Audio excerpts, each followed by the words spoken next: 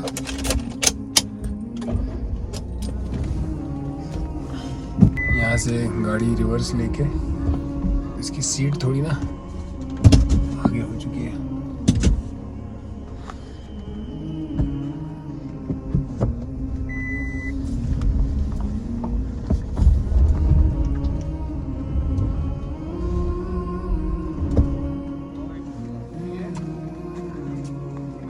گاڑی بند ہو چکی ہے, پھر سے سٹارٹ کرنی پڑے گی.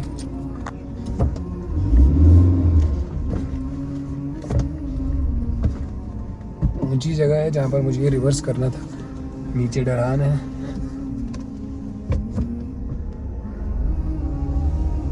اور یہ سنگل روڈ ہے. گاڑی سامنے سے آئے گی تو رکنا پڑے گا. یہ دیکھیے ایسے روڈ سے مسجد کی طرف ایسا روڈ آتا ہے, سامنے تھوڑا سا اور کھلا ہے. یہ دیکھیے تو میں اس طرف جاؤں گا. یہ سامنے کچھ گھومنے کی جگہیں ہیں 2-4. مجھے اصل میں اس طرف نہیں بلکہ اس طرف جانا تھا, اور پیچھے سے ایک گاڑی آ گئی ہے, اس کو سائڈ دینا پڑے گا. یہ اس طرف جانا ہے مجھے, اس طرف. پیچھے سے ایک گاڑی والا آ رہا ہے, دیکھیے گاڑی کو سائڈ دینا پڑتا ہے. اور سامنے سے بھی 2 گاڑیاں آ رہی ہیں.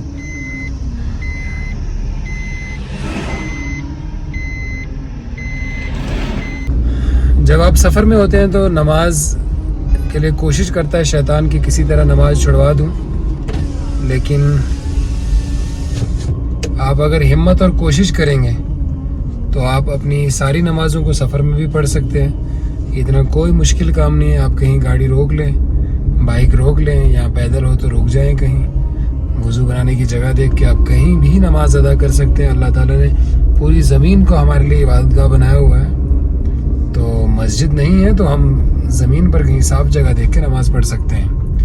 تو آج انسان کے پاس کوئی بھی عذر نہیں ہے. دین بہت سہل اور آسان بنا کر بھیجا گیا ہے ہمارے پاس, جس پر ہم عمل کر سکتے ہیں. اور اللہ تعالیٰ وہی احکام اپنے بندے پہ ڈالتے ہیں جس چیز کی طاقت اور قوت ہو انسان کو پورا کرنے کی. تو جتنے بھی اسلام میں ہمارے لیے حکم ہیں اللہ کی طرف سے, تو وہ ہماری قوت اور ہماری استعداد دیکھ کر ہی اللہ نے ہم پر حکم محمد صلی اللہ علیہ وسلم کے ذریعے بھیجے ہیں. تو ہمیں چاہیے کہ ہم سب حکموں کو پورا کریں. دیکھیے سامنے سے جو روڈ آ رہا ہے, یہ دیکھیے سامنے سے جس راستے سے میں جا رہا ہوں کیسا ہے, بہترین راستہ, دائیں بائیں کتنی خوبصورتی ہے. اور یہاں پر ایسے موڈز بھی آپ کو دیکھنا ہے. سامنے سے کوئی گاڑی تو نہیں آ رہی ہے. یہاں پر انشاءاللہ میں گاڑی سائڈ پہ پارک کر لیتا ہوں اور سامنے والے ہٹ پہ بیٹھ کے انشاءاللہ باقی کا